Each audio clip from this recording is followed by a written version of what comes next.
everyone, Joe here from ActionX. Welcome to What's on the Tube, or welcome back. If this is your second Nancy Drew Season 2 episode review, that's right, we're already kicking along. It feels like no time has passed. It's weird how much I get invested in a TV show, and, well, especially for these, week to weeks, since I'm doing it for Walker and Rookie and other shows I watch. It's weird, it feels like no time has passed since the last recording session, even though it's been a long week for me, which I'll probably talk about at some point on the podcast somewhere. It was really a long week for me, but here we are, another Nancy Drew episode, and they're already firing on all cylinders. We're already picking up steam with the Galeria mystery, expanding character's backstory, introducing another character from that character's backstory, and just giving a little bit more depth to certain characters and giving a little bit more of a what's the terminology, like a viewpoint, another viewpoint into their subconscious and their mindset and stuff like that. And I really enjoy that this episode. I really dig this episode so much. And here's the thing, I'm always a sucker for more ace scenes. They delivered. We got a lot of ace stuff in this episode. Even though it wasn't an ace episode, Ace is just a man full of surprises, I'll just say that. But let's get to it. Let's go for the butchered recap and talk about this entire episode from point A to point B. So we begin at the graveyard, where we see this woman, which at first I was confused, like, who is this woman? And then turns out was that the curator, the owner, the keeper of the mystery house, the place where, like, ancient, like, secretive stuff would be stored. She's there, she's covering a name off a grave, which I don't know what she's doing, but I'm assuming that's going to be setting up for a later mystery down the line, in my personal opinion. Maybe that's how, because the way they end off the Aglaria mystery, well, not they don't end it, but like the way they're pacing it, I'm assuming we're going to get to another mystery at some point, closer by than we think. So Nancy and her asks her some questions about the sea shanty and just trying to figure out what direction they need to go in to find the sea shanty. And so since she's the record keeper, no pun intended, she does have a recollection of this. But however, this was only in the possession of the house. I think that's the name of their place, the house, until 1975, when a man checked it out and never brought it back. So they assumed this man, I believe his name is Mac, yeah, because it's ironic, because today I was pre-ordering a Funko Pop from Frosted Home from Imaginary Friends that was also named Mac. So the irony of the day just continues. So I believe, yeah, so once they figure out, like, yeah, that was from 1975, meaning that he could still be around. They do have an address, so they decide, okay, if he has a sea shanty, that should be the right direction to help us beat the Aglaria. So they're all off, but then immediately after the intro scene, they already immediately split off, like, oh my god, this is giving me a little bit of Riverdale vibes, because the one thing I love about Nancy Drew is when all five are together. And don't get me wrong, they're always together, but, like, it's kind of weird they, like, briefly separated, but then it kind of made sense, so I don't know why I'm making fun of that. So we cut to George walking in the streets, heading to the Claw, while everyone else is off doing the Galeria mystery. Nick is driving past and offering George a ride, but George's answer is like, I don't want to die in your truck. Your truck's a death truck. And I'm like, oh my god, I forgot. Yeah, that's how they're going to die.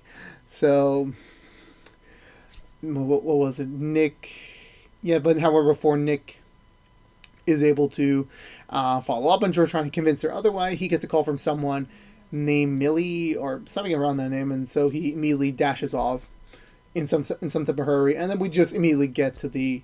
No, did we get to the next response? It feels like it's the next scene, but I don't know if it is. I'll just cut over and go to another thing. So the team of Nancy, Ace, and Bess head over to the bar at, well, the address, which turns out to be a bar, and they initially think, oh, it probably was an old apartment building that was converted into a bar, and then they see a sign like, nope, it's 1962, and like, oof, damn. So they ask the bartender, who tells them the history, well, the brief history, that Mac was a patron in there. He died in 1975, and the only things left of him that they have is his old whisk and a bar tab. So they try to assume that, okay, maybe they could attract the ghost of Mac by using the whisk, so they attempt to purchase it from him. The bartender, he says, nope, not happening. But the other option is to pay for the bar tab to maybe just get the whisk. the whisk, no, the flask, sorry, freaking baking stuff right now.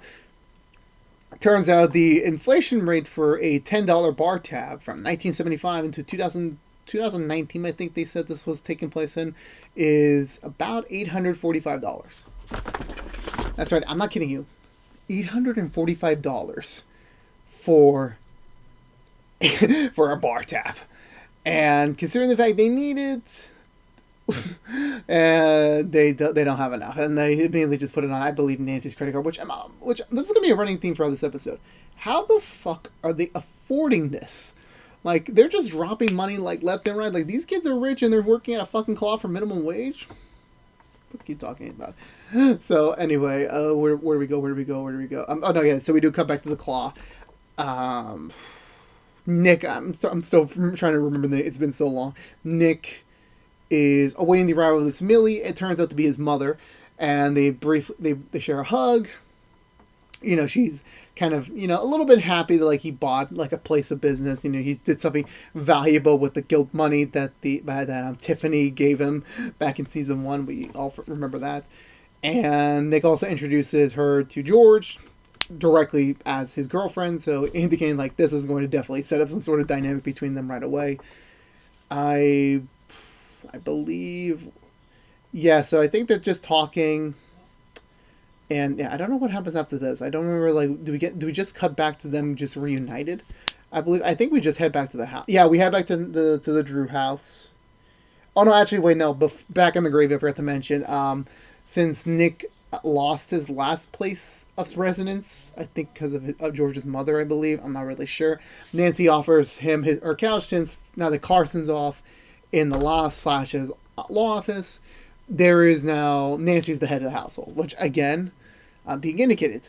Carson just literally hands Nancy over a house that I'm assuming the mortgage is paid off for, just like that, and like, I still don't understand the financial state of this group. I really don't. So we head back to the house. Bess apparently bought up a lot of records. Again, another thing. How the frack are these people getting their money? There's absolutely no way this minimum wage stuff is going to cut out. It's because Bess just tells Nancy, I went to 5 different record shops in Horseshoe Bay and I bought up all of their records that was from 1945. No, all the 45 vinyls that came in 1975, which I'm going to say, like, the commitment that these shopkeepers had to keep track of all of their, like, when this record entered the store is, like, sure, whatever. And the fact there's 3 record stores in Horseshoe Bay, I'm like, Jesus Christ, this place needs a GameStop or a Hot Topic or anything that's freaking modern. But no luck on that front. Nancy was able to get a little bit of a record keeping on Mac on his crimes from 73, which weren't that big, just petty offenses, up to his death certificate in 1975. Nick comes in, lets them know about the whole mom situation, but of course, obviously, the Glaria mystery is kind of back in the forefront. They all decide they need some sleep. I think they're running on fumes, considering the fact that Bess just said literally at the beginning of this episode they've been running on 36 hours, because I think it was from season 1 finale straight into that moment. So I'm like, Jesus Christ, they have not slept in over 2 days. I don't even know how I would survive. I would probably feel like shit by the end. So they head off to bed. Nancy and Nick kind of have like this weird, awkward moment where, like, Nancy's handing him some stuff for his couch bed, and Nick's like, thank you for this, and she's like, oh yeah, that's what friends do. And then they're clarifying, well, I guess we skipped all the friends part the first time around, so they're not really used to it, considering the fact last time they met, they were already in the sack. So, yeah. That's how teenage love works. But anyway, they leave them alone. They leave each other. Nighttime occurs. Nick's quietly asleep, and then he hears like a bunch of glass shattering in the kitchen, which for some reason Nancy does not hear at all. So it's just Nick alone. And at first it doesn't seem like anyone's there, and then he turns around. It turns out to be this guy who's asking him for a drink. He's about to pounce him, and then he disappears into thin air. So how does that even work? I don't know. Supernatural crap, man. I don't freaking know. So we cut to the next morning where Nancy and Bess. I'm assuming these three are just living with each other by this point, since I still think Bess is still living in the van and she's just still in her PJs for some reason. Also, clarifying, keep in mind, Bess. I'm gonna get back to the context of the scene in a moment, but like the way that the scene ended was like Bess was like, "I just did a fresh manicure, so I'm not doing dishes." Which I'm thinking like, wait, when do you have time to do a manicure? You were literally complaining this like the whole first part of the episode, like you guys had no sleep, you guys are running on fumes, and y'all need sleep. When the hell did you have time to do a manicure? That's what I want to know. So yeah, before Nick is able to give more details about this guy, he does reveal that he has seen this person before at the Marvin's party back at the season 1 finale or the penultimate finale. I think no, it was the finale. And so they're confused, like, so why is he there? Why he apparate out of thin air? So it turns out he was a ghost the whole time. So they were even there before the whole stuff with like where we are at right now even began. So Nancy recommends to Nick the next time if he does show up, try to play along with him, maybe to try and get where the record's located at. So then I believe from so before they continue further, Nick says like, look, I gotta fix this restaurant. My mom's in town, and Ace is on leave because he does not want to be impaled by a meat hook, which I swear to God, if they do, I'm going to kill someone. So they need someone besides George to help work waitressing, and Nancy's like, nope, I'm out. Which is again like, Nancy has no income. I know they're about to die, but it's like, you need money. I don't think Carson's giving you like an allowance anymore, or I don't think your credit card is going to cover it that much. So you need some money. But obviously, of course, she has to solve this mystery and figure out how to save their lives. I get that. I'm just joking around.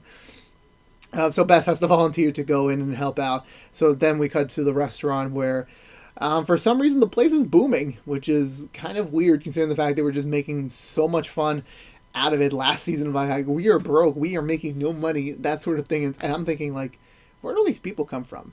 Second of all, the whole, like, the clog going under or just struggling financially would have really helped out, with the whole pandemic thing and not trying to have too many people on set. This would have definitely helped them out, but I do remember I don't think we saw any of the customers besides certain ones. I think they were wearing masks. I don't know. I'm not sure. Okay, enough nitpicking aside. Back to the scene itself. George and Bess talking about what's going on. Nick's having a conversation with his mom, and the reason why his mom is here for a visit really is because someone that was around Nick's age just passed away. So after she had attended the funeral, she immediately bought a ticket back up to Maine to see Nick and hopefully take him home, because she's scared that if Nick isn't around her that he's going to die like him. And Nick's like, well, I'm not like him, I'm different. And Nick tries to pass along the moment, try to like ease the awkwardness of the situation by just yelling at George, hey, do you want to cut work and just escort me and my mom around town? Which I'm like, you guys have, never mind. I'm not even going to bother with a joke. So they head to this museum where Nick's mom is like loving the price, the things. George is smiling so weirdly because I am not used to seeing George smile, because that's just not her character. She's just trying to impress the mom of her boyfriend. Nick goes off to find someone about a price for an item. He hits this very weird secluded area, which looks like the back room of somewhere, not the actual museum, but whatever, we'll go with it. He runs into Mac again. Remembering Nancy's advice, he plays along with the charade of like, oh, can I have a drink, man? And it turns out we get a little bit more information. Turns out Mac is looking for something. Mac says like, something's out to kill me. I'm in big trouble. And then Nick immediately goes into like, oh, where's the record, man? Hey, do you know where the record is? And nothing. Yeah, just more glass shattering around Nick. And also, another thing I have to notice, like every time Nick has an encounter with this ghost, he gets bruises all over his arms. So, and it gets worse after this encounter. So I believe, did we cut? Oh no, I forgot. Meanwhile, Nancy's interviewing someone who was the only person who attended Mac's funeral. Turns out she was his old girlfriend that she broke up with prior to his death. He doesn't really have any other friends besides this guy named Buddy. So This doesn't really do much for them. She also gives an information that, while he was couch surfing and didn't really have a place to stay in, he usually squats at this old orphanage he used to be a part of. So that's when the Drew crew, I believe, yeah, they do reconvene. No, yeah, Nancy just comes back to work all of a sudden. I'm like, oh yeah, I forgot you work here. Oh, actually, no, I almost forgot. No, I think this was the next day because we had a scene with so Ace was on his lead. Yeah, because I'm usually doing the rookie method of splitting off the storylines. I'm just going the episode order this week. Ace is going, just walking casually through the street, getting his mind off everything. He runs into Carson, who's moving some stuff and some new furniture into his loft, since it's going to be his kind of permanent place of residence since Nancy kicked him out of his own home. And they just talk casually. Carson's like, I know you guys are have another thing focused on. I get that, but if you ever need help, I am here. And I believe around this time period, oh no, yeah, there was a scene. Yeah, no, I was going in order here because before, Nancy was back at the club, back in her uniform. They get a tip on the orphanage, as well as Nick's second ghost appearance. So they head to the manager's office. They talk about like trying to find the orphanage, which they're not finding anything on the web. But since Ace is with Carson, and Carson's kind of known Horseshoe Bay for a lot longer than them in terms of just pre-technology, he asks him, "Do you know anything about this orphanage?" And he does say, "Yeah, but like there was like an urban legend of like long ago there was an orphanage, but it shut down. It was scrubbed from all the local, like anything online, and also any physical records. So anyone who even knows about his existence were people who just lived around back then." So that night, the five of them head out to the building to search for any clues of Mac or the record, and they managed to find this picture of Mac with conveniently five other people, which is what the Iglesias sacrifice is. So remember what I'm saying here. I think from there, yeah. So they also look at a well, first there are names in the back because I guess people do that in the old days where they take photographs and they just write in the back like who was in the picture and like a little description, stuff like that. So they matched those names to an orphanage record for the kids who were staying there at the time, and it turns out they were all orphans. They all stay in the same place. So I guess they were all just friends that grew up together in an orphanage and just stayed friends after they were 18 or something. I don't know. So I believe from there, yeah. So they recognize there's a 6 arm in the picture that is not in the picture in terms of his face, just a tattoo. That and his name is written on the photo, named AJ. So, but before we get back to that, they, I believe, where do we go? Yeah, we head upstairs to Mac's room, or the place they think Mac was squatting in. They don't find anything until they find a vent, and when they open it, they find a body, which they initially assumed was to be AJ. Detective Hard Ass, because I forgot his freaking last name, shows up. He's already making jokes and stuff with Nancy and her Drew crew. Gotta work on my grammar there. And yeah, he's still not a little. He's like a little bit eye-batting. Like, why are you here? Why are you doing this? Why is every time something unexpected happens in this town, you're always here? That sort of thing. Nancy gives her the stuff on AJ, and they go about their merry way. And then I believe the next day is when. Is the next day? Do we get another scene with his mom? No. Yeah, I think we just cut the next day. Also, before I forget, no, I think this is later on. Is it later on? I think. Okay, so there was a scene with Ace. Of course, this is what I was talking about in the top of the episode about how we were getting more layers into these characters, where Nick, not Nick, where Carson was talking about why he didn't tell Nancy earlier about her true lineage, about the truth. His reasoning was like he didn't want her life to be in question, to be uprooted, to kind of like put that on her, since she just had so much going on. And well, I personally get that. I mean, I don't know. I feel like that would have been something to be told earlier. I guess I don't know. I mean, I guess I get what you mean. Like, you want to be told this at the right time. I guess there's a thing being too young to know this information, but there's also a thing about being too old to get this information. So I don't think there was a right play it here, but we do understand Carson a little bit better in this point. And Yeah, then fast forwarding back to where I was before. So the five are at the claw. They're trying to figure out their next move, and they get Nick gets a visit from Mac again, and they try to pursue the conversation more, but um, what was it? What was it? Then they were just what was it? What was it? Damn, I forgot. I forgot. I had a train of thought. No, I forgot. Oh yeah, there we go. So Nick gets somewhat attacked again once he was pressured by Nick to go somewhere else, and then they were trying to figure out like where the record is. Doesn't really work. Turns out Mac is also looking for the record as well. Which, as soon as they try to figure out any more details, the glass exploded again. Which I'm like, Jesus Christ, this restaurant is not having a good time period with economically what it is just not. And then after that, Ace heads back to the back room to pick up a box. Nancy follows him, and at first Nancy questions like, "Oh, why do you have this box of like old stuff?" And Ace is like, "Oh, I just found someone that can give this old stuff to because this was all stuff that Bess bought when she was in charge of buying stuff that we don't really need." One standout item was peppermint coffee, which I'm like, that sounds disgusting. That really sounds like I don't even like peppermint in general, let alone put that in coffee. Forget it. So but then Nancy said, "There's only one person in the entire town that even loves this sort of crap." So sorry for that business in Horseshoe Bay. That person is Carson Drew.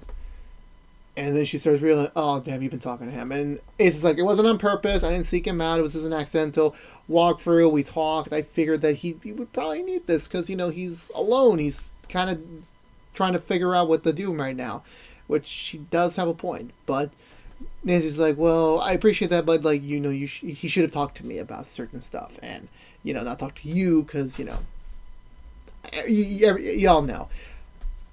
The conversation is cut short when, the detective calls. I forgot. I'm having a brain fart today. The detective calls and he gets a word that it was not AJ who was the skeleton. It's actually this guy named Buddy. I'm like, who's Buddy? I'm like, do I know a Buddy? I'm like, Buddy from Open Season. I forgot that little dude. I wonder if his voice actor's still around. I gotta reach out to him someday. I don't know. He's probably on Twitter. Actually, is he on Twitter? My phone's so far away. Anyway, back to the actual episode at hand. So the detective gives him no, it was Buddy. He died of basically strangulation. And they find a picture of this dude. I don't know when they find the picture. I think it's either before or after. And no, it was before because we get a line here. Buddy was this bartender who worked at the bar. And Nick says it best, like, oh, why is he targeting me of all people? And they look at the pictures like, oh, he's black. He's African American. And Nick says the funniest, like, also, Mac's only targeting me because me and Buddy are black. And I thought this the way that line was delivered, which is so perfect.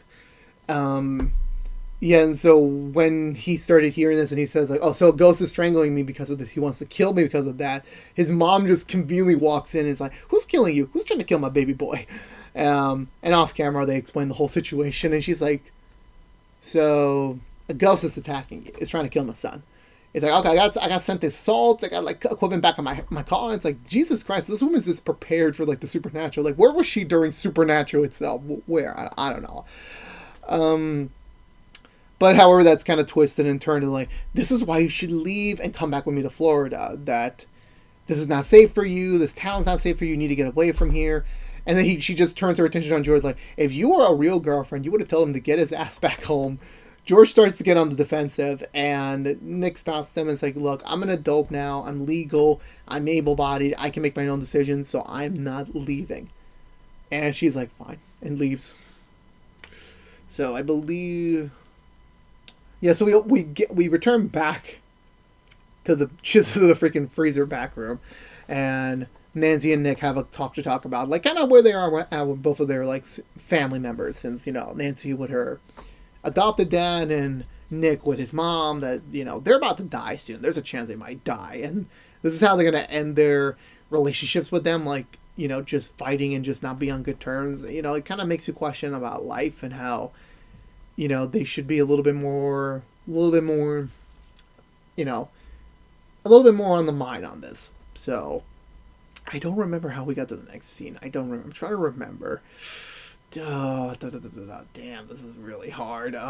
Damn, this is really hard. How the frack did we get to the next scene? That I guess they figured out, like, since Buddy. Oh yeah, so how they piece it together is that Buddy was a bartender at the bar. So, and again, I'm probably missing a scene or something. So again, this is why it's called the Butchered Recap. They head to the bar and to look for the record. Nick basically buys out the whole bar, and he just puts like a wad of cash. I'm like, dude, I'm pretty sure it's cheaper. You could have just asked the bartender how much it is to rent the night, and that probably would have been cheaper. Like, throw 2 giant wads of cash. Like, I know Tiffany left you with loaded money, but don't you be burning through that crap. Also, yeah, I remember the real interstitial scene was George going to his Nick's mom and telling him, like, look, I care about your son. I can keep him safe, but right now we're just doing some stuff right now, and she's just trying to convey to her why the situation is kind of more important than him just leaving, which seems to work since they both show up back at the bar to help out looking for the record.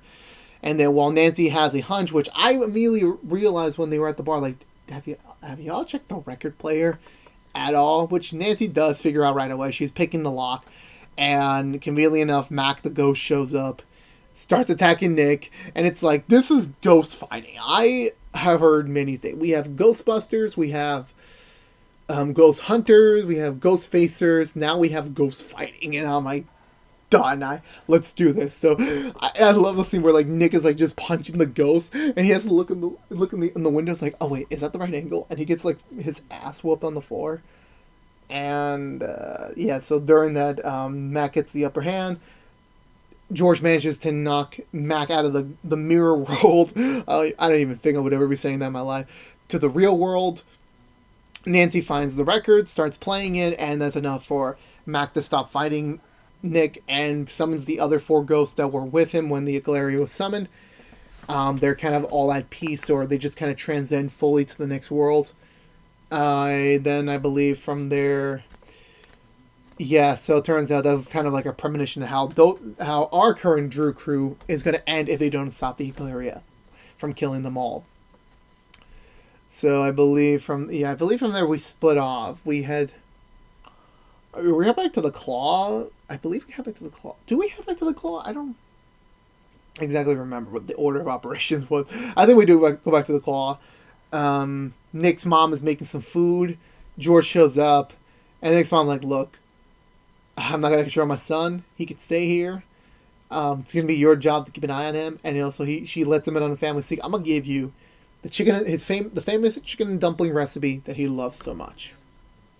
So George is basically in on the club. / George, you're gonna have to marry Nick, because from what I'm aware, if the mom of your significant other gives you an important recipe or something important to the person you're dating, you're gonna have to marry them. So will we see the wedding on Nancy Drew? I don't know. We'll see what happens. So they have a bonding method, and then we have it to the Drew house. So it's Nancy, Ace, and Bess again. They're exploring the record, and they find something hidden in the record. Well, first they translate the story. Turns out there was a French maiden. I don't freaking know. I don't know anymore. The captain marries her. Something happens, and then there's another song in the recording that's in French from the woman herself. That reveals, like, no, the song's a lie. I was taken.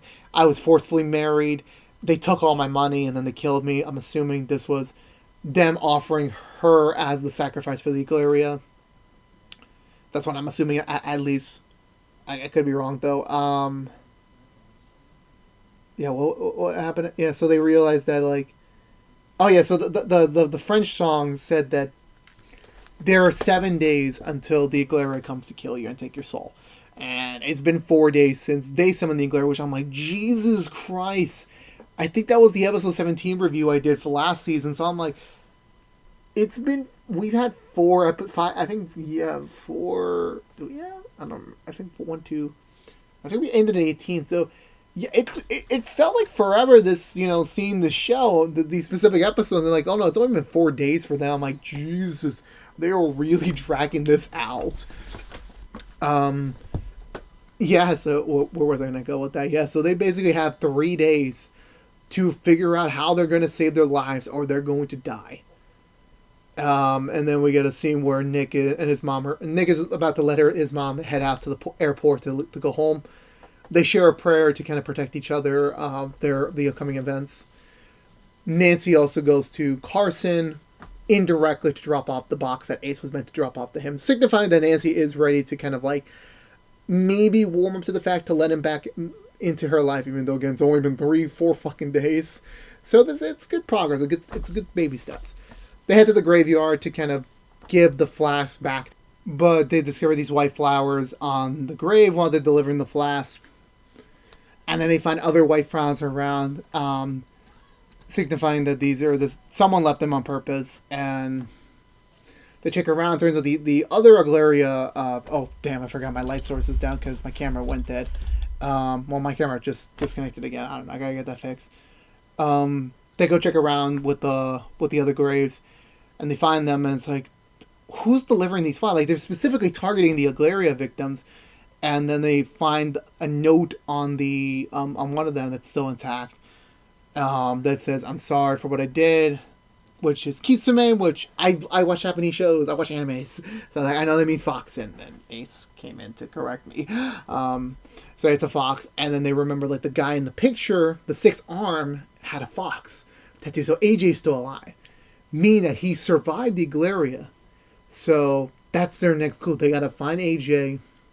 And since this was recent, he's still alive. So they got to find him and figure out how do we stop the curse. And that's where we end this episode.